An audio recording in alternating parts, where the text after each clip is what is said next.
Many thanks to Squarespace for sponsoring this week's video. There's a technique in landscape photography that people absolutely love and quietly hate at the exact same time. It can make your photos glow with atmosphere, or it can make them look soft, washed out, and over-edited. And the funny thing is that most photographers are using it without fully understanding what it's actually doing to their images.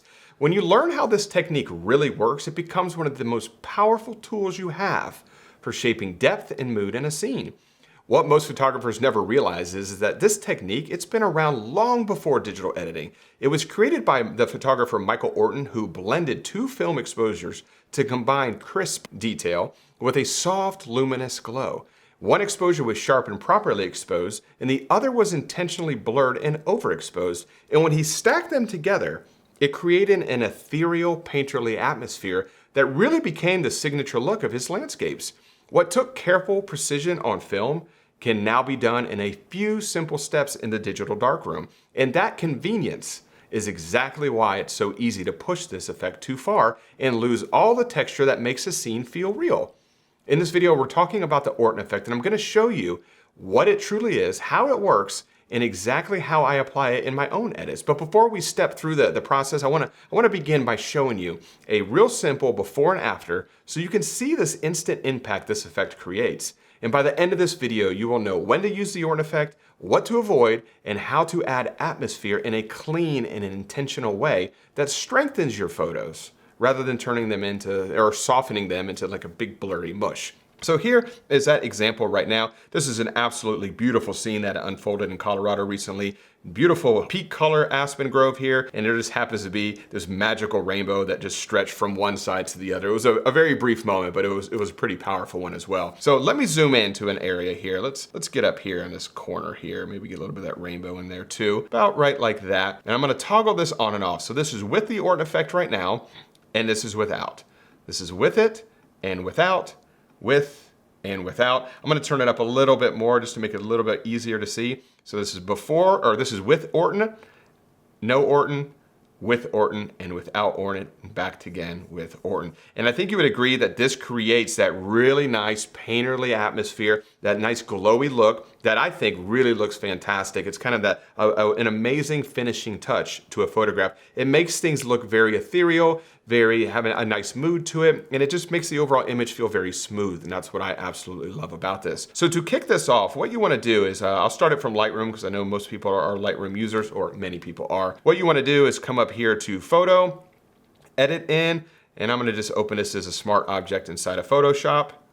And you'll see it open it up right here, and here is that image right here. This is your base layer. This is the original version right here. So what I want to do is we know how we mentioned Michael Orton would create two layers or two different photographs. We're going to create the blurry overexposed one first. So what I'm going to do is I'm just going to hit Command J to duplicate this layer. Let's label this Orton effect to stay organized. And what I'm going to do is to create that blurry look is we're going to come up here to Filter, Blur, Gaussian blur. So just to repeat that, filter, blur, Gaussian blur. Whoops, Gaussian blur. And this is going to give you that a window that's going to allow you to determine how much of this effect you want to add to your photograph. The lower the pixel radius is here, the less the effect is. The higher the pixel radius is, the more this effect is. As you can see right here, you can't even tell what we photographed. So what I like to set this to, for example, I shot this with a Nikon Z8, which I believe is 44 megapixels. I'm going to set this pixel radius to 44 megapixels. So in essence, matching the megapixel to the camera that you shot the image with. So I'm going to just type in here 44 and hit enter, and you can still see the effect, but now we can actually see exactly what the image is. So another example, if you shot this with a 20 megapixel camera, you'd want to change this pixel radius to 20 megapixels. 100 megapixel camera changes to 100 pixels. So I'm gonna leave it at 44. And as you can see, we have that blurry effect here. So now I wanna go ahead and add that overexposure portion to this. So I'm gonna come up here to Image, Adjustments, Brightness Contrast. And this is gonna give us the ability to brighten the photograph as much as we want and add as much contrast as we want. I'm gonna hit Command Z because I don't want those values to be either of those. But what I like to do here, and I use the same two values every single time I apply the Orton effect to any of my photographs. I always set the brightness to 50 and I set the contrast to 75. If you want this effect to be even stronger, set the brightness to a value even higher than 50 and set the contrast to a value even higher than 75. I always do 50 and 75. So I'm just gonna come up here and type in 50 for brightness. Contrast, we're gonna make this 75, and I'm going to hit okay. And you might be looking at the photograph and thinking to yourself, Mark, you absolutely destroyed what was once a beautiful photograph. I'd agree with you, it looks pretty bad right now, but it's not going to look like that in just a moment. So we actually have this Orton effect layer right here on top of the base layer. This base layer here is that other layer that Michael Orton would create. This is the properly exposed version. This is the version that is sharp. We have the Orton effect on top. How do we merge these two together like he did? We're not doing it with film, we're doing it in the digital darkroom. And a great way to do it is just by reducing opacity. But there is another step here that really takes the Orton effect in digital photography a step further. And if you think about this, what area of a landscape actually glows? It's not shadows. Shadows don't glow. If you see a rock in a deep shadow, it is clearly not glowing. But anywhere where there is light, those are the areas that generally have that kind of a glowy look. And the stronger the light, the more that glow is. So what if we were able to apply this Orton effect only to the brighter areas of the scene or only towards the highlights? That would be a much more realistic look. You can apply this to your entire photograph. It's not what I do, and I don't really recommend doing it unless you really want to do it that way. But if you want to apply it only to the highlights, there's a couple ways to do it. I like to use luminosity masks. I use the luminosity plugin Lumenzia to help me do this. This is gonna give me the ability to only apply this to the brightest areas of the scene. So I'm gonna come up here and I'm gonna hit L for light. This is darks, this is the midtones, L is lighter tones. And as I drag this down, it's gonna give me the ability to target only the brightest areas. So if I drag this all the way down here to say 6, you can see this right here. These are the brightest areas of the photograph right here. And as I bring this up, you'll see this start to change. See, those are the brighter areas there. I'm gonna bring this up to say L2 and 2.75, and you can see it's starting to come in to view again. And everything that is in white or a lighter color, those are the areas that are going to receive this edit, or I should say receive the Orton effect.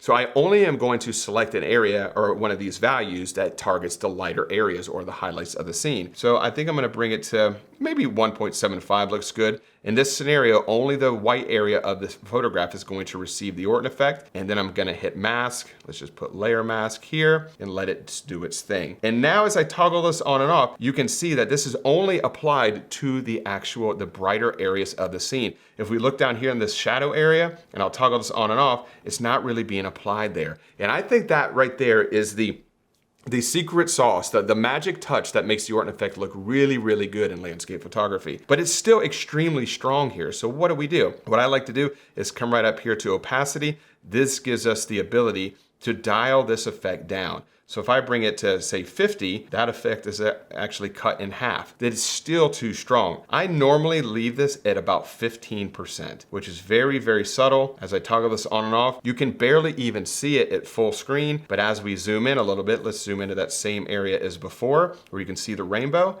I'll toggle this on and off, and you can really see that difference there. I'll bring it up a little bit more so you can easily see this at home.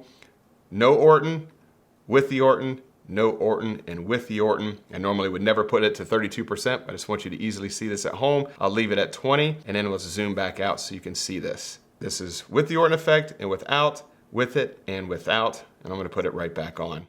So that's a quick demonstration of how I apply the Orton effect. I really think that when you do it in a tasteful way and you don't make it too heavy-handed, it can be one of those things that really takes your photos to the next level. I absolutely love it. I don't use it on every single photograph, but full transparency, but 9 out of 10 photographs I share all have the Orton effect applied to it. And I really, really love that kind of smooth, painterly look. I love the ethereal, kind of whimsical aspect that this creates to a photograph. And that's exactly how I do it as well. I think everybody's got a little bit of a different way to do it. This is the way that I do it. I've been doing it this way for quite a number of years now, and I absolutely love the look. So I hope that that information was helpful. I'm going to zoom in one more time just to show you this again in case you want to see it again.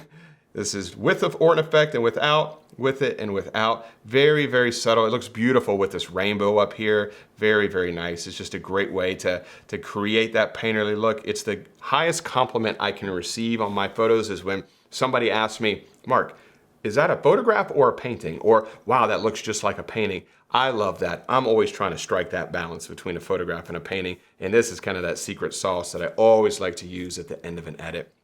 I hope that information was helpful. I do, before I wrap things up here, just want to say a big thanks to the sponsor of this week's video, which is Squarespace, who I use for all of my website and e-commerce needs. Squarespace offers a stunning, user-friendly platform to build your website. With their Blueprint AI design system, you can showcase your photography and create a standout online presence with ease. Plus, built-in Squarespace SEO tools help your site appear in more searches, making it easier for the right customers to find you. And if you're looking to sell online, Squarespace's online store feature provides everything you need to sell your physical goods, digital content, or services seamlessly. So if you're looking to start a new website or possibly upgrade your current website, check out squarespace.com/Mark Denney for a free trial and 10% off your first purchase.